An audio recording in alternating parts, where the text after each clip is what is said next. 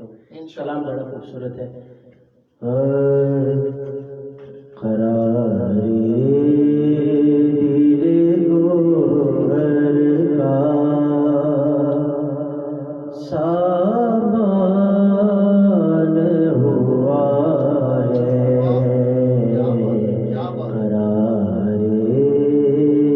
دل گوہر کا، قرارے دل گوہر کا سامان ہوا ہے،